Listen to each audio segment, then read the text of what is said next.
Hi everyone. Today we will learn about the muscles of the mastication.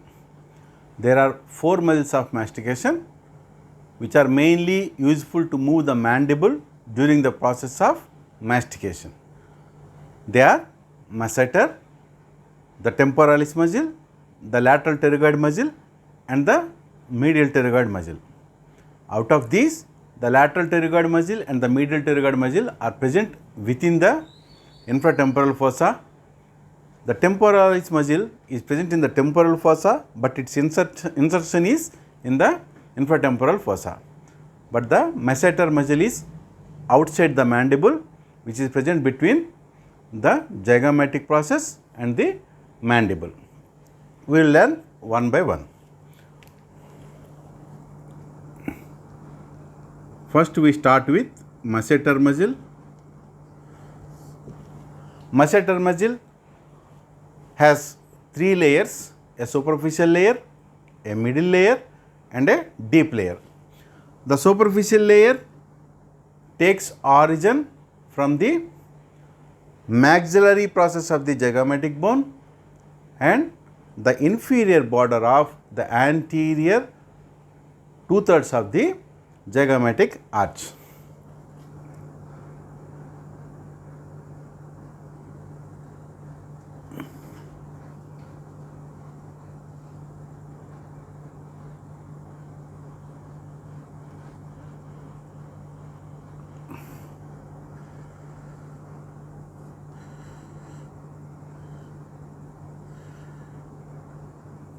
So, this is the zygomatic arch, this is the maxilla, orbit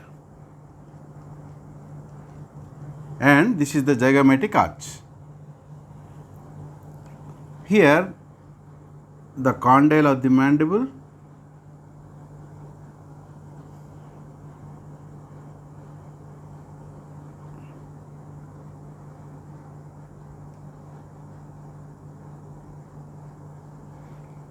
so this is how the mandible is fitted into the zygomatic or the mandibular fossa. The masseter muscle, the superficial layer takes origin from the zygomatic process of the maxillary process of the zygomatic bone and the inferior border of the anterior 2/3 of the zygomatic arch. So, from here it takes origin like this and it passes backwards and laterally to be inserted on the angle of the mandible and the posterior border of the ramus of the mandible. So, this is how the superficial layer is inserted. The middle layer takes origin from the inner aspect of this part and the inferior border of the posterior 1/3 of the zygomatic arch and descends down to be inserted in the medial part of the ramus of the mandible. The deep part takes origin from the deep part of this zygomatic arch and descends onto the lateral aspect of the ramus of the mandible and the acromion process. Thus, the superficial layer and the middle and deep layers form a cruciate muscle of the masseter muscle. The masseter muscle is innervated by the masseteric branch of the anterior division of the mandibular nerve, and the blood supply is by the masseteric branches of the maxillary artery, the masseteric branches of the facial artery which comes from the outside of the face, and masseteric branches of the transverse facial artery which runs along the zygomatic arch. This is about the masseter muscle. Then coming to the temporalis muscle.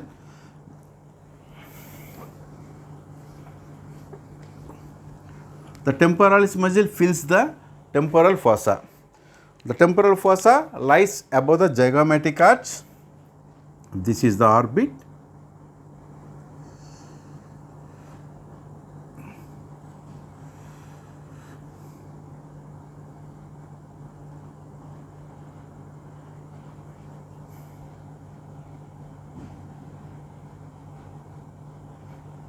This is the external acoustic meatus, and from here the temporal fossa lies like this. The temporal fossa lies like this. So, this is the superior temporal line, and this is the inferior temporal line. This is the temporal fossa. It is continuous below this zygomatic arch into the infratemporal fossa, where the coronoid process is present. This is the mandible. This is the coronoid process. So, this is the maxilla. This is the coronoid process. To have a clear idea, we have to cut through this zygomatic arch. So, the temporal fossa, the entire temporal fossa gives origin to the temporalis majil except the part behind this zygomatic bone. So, the temporalis majil takes origin below this inferior temporal line like this.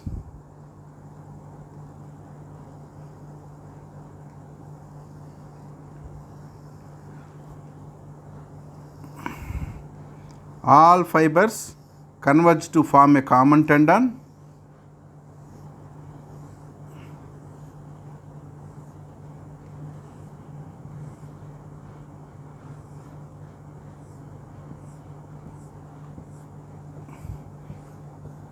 And they inserts on the medial surface, the apex, the posterior border and the anterior border of the coronoid process, and also onto the anterior border of the ramus of the mandible up to the molar teeth.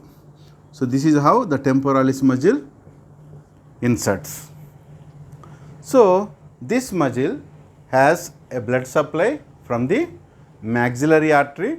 There are three branches: deep temporal arteries, anterior, middle and posterior deep temporal arteries, which are branches from the second part of the maxillary artery, and it has nerve supply from the anterior division of the mandibular nerve, that is deep temporal nerves, anterior deep temporal nerve and a posterior deep temporal nerve. If you observe, the anterior fibers are vertically arranged and the posterior fibers are almost they are arranged horizontally. Collectively, they pull the mandible up in closing the mouth. So, they also help in tight clinch of the jaw. So, this is about the temporalis majil. Then coming to the another majil, we have lateral pterygoid majil in the infratemporal fossa.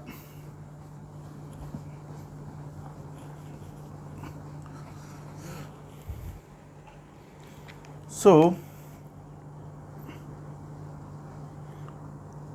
this is the cut end of the zygomatic arch.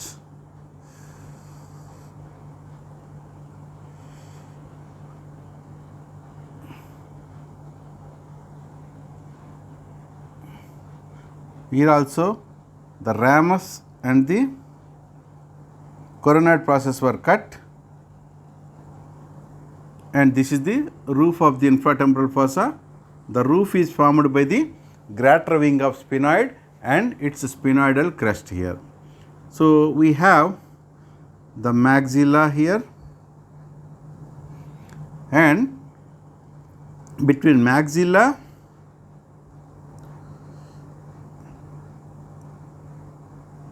and the lateral pterygoid plate, we have the pterygomaxillary fissure. So, this is the pterygomaxillary fissure, this is the lateral pterygoid plate, this is the greater wing of the sphenoid and sphenoidal crest. The lateral pterygoid majil takes origin by means of two heads one upper head and one lower head. The upper head is somewhat smaller in size. It takes origin from the infratemporal surface of the greater wing of sphenoid and the sphenoidal crest. So, it takes origin from about here, and the lower head takes origin from the lateral aspect of the lateral pterygoid plate. So, that is like this. Both heads converge like this. So, this is the lateral pterygoid muscle. Both heads converge and they insert in a small fovea on the anterior aspect of the condyle of the mandible. So, this is called pterygoid fovea, and the fibers from the upper head also join the joint capsule of the temporomandibular joint and also onto the articular disc. So, this is about the lateral pterygoid muscle. The upper head takes origin from the infratemporal surface of the greater wing of sphenoid and the sphenoidal crest. The lower head takes origin on the lateral aspect of the lateral pterygoid plate. So, this muscle gets nerve supply from the lateral pterygoid branches, which are 2 in number, from the anterior division of the mandibular nerve. It also gets its blood supply from the maxillary artery from its second part as the pterygoid branches. So, when it contracts, it pulls this condyle forwards. Thus, it opens, it helps in opening of the mouth, that is depression of the mandible. Okay. So, this is about the lateral pterygoid. Another muscle is there in the same region, that is the medial pterygoid muscle. The medial pterygoid muscle also takes origin by means of 2 heads, one superficial head which is small in size and deep large head. The superficial head takes origin from the maxillary tuberosity and adjoining palatine process, that is the from the palatine bone. So, it takes origin from here by means of small size, and it goes down onto the mandible. Then the deeper head takes origin on the medial aspect of the lateral pterygoid plate. So, it is deeper to the lower head of the lateral pterygoid muscle. So, it takes origin like this.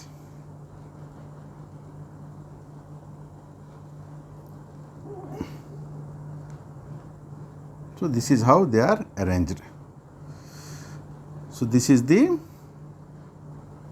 superficial head and this is the deep head. Now, you can see the lateral pterygoid is antero-posteriorly present and horizontally present.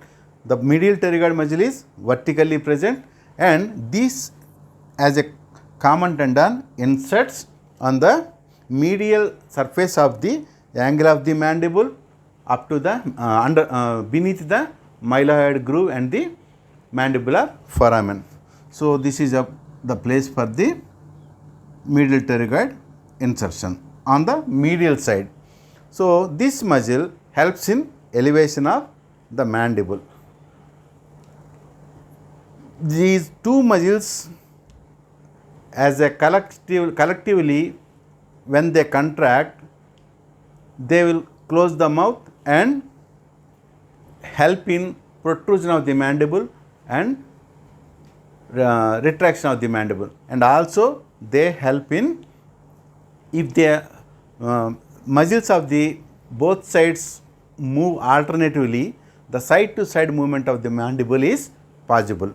The medial pterygoid muscle gets its nerve supply from the trunk of the mandibular nerve as the nerve to the medial pterygoid muscle. It also gets its blood supply from the pterygoid branches of the second part of the maxillary artery.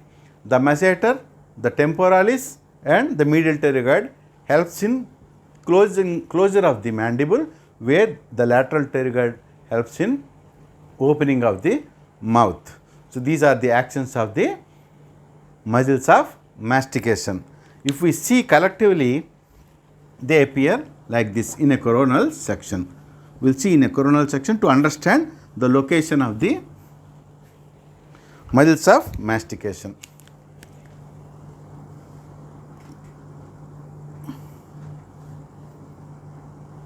This is the greater wing of sphenoid with foramen ovale. This is the temporal bone, greater wing of sphenoid with the foramen ovale,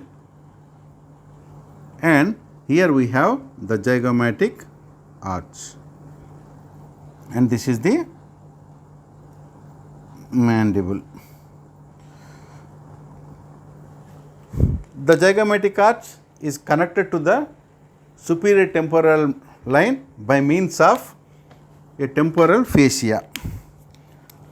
A temporal fascia is like this. The temporalis muscle takes origin from the temporal bone and also from the inner aspect of the temporal fascia. So, it is like this. In a coronal section, if we see, the fibers are arranged like this.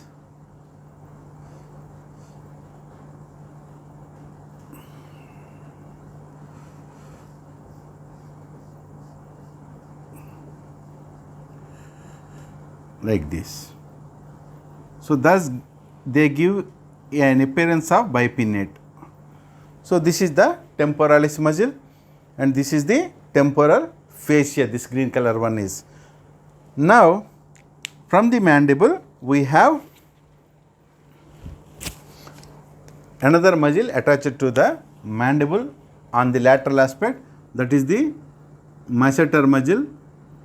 The superficial layer comes like this, whereas the deep layer comes like this.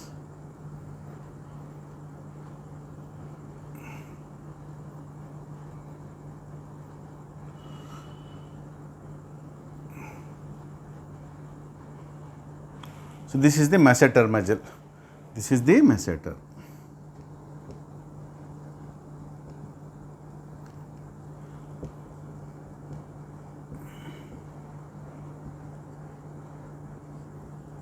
This is the temporalis, this is the masseter.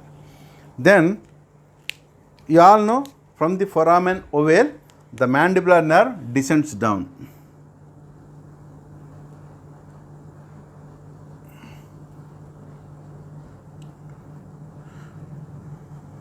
Like this, and it divides in an anterior branch and a posterior branch.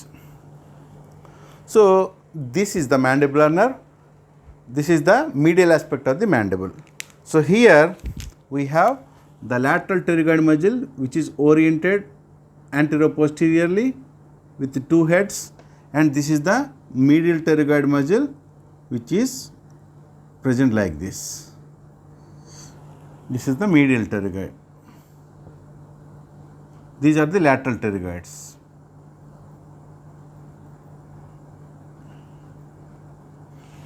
Lateral pterygoid muscles.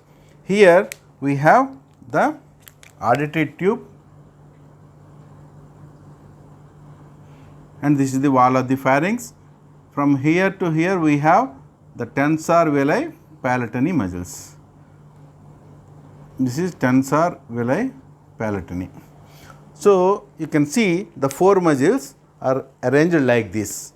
So, these two and this one help elevation of the mandible, and the lateral pterygoid which is attached to the condyle of the mandible will help in opening of the mandible. So, from the mandibular nerve they get their nerve supply from their deeper aspects.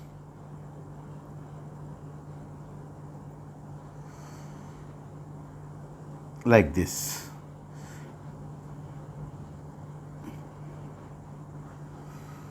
These are all from the anterior division, and from the trunk we have nerve supply to the medial pterygoid. So, this is how they are getting their nerve supply. This is about the muscles of mastication. Thank you. And please like, share, subscribe my channel, and you can ask any question, or if you want to know about any topic in the comment section. Thank you very much. Please also click the bell icon for getting new notifications. Thank you.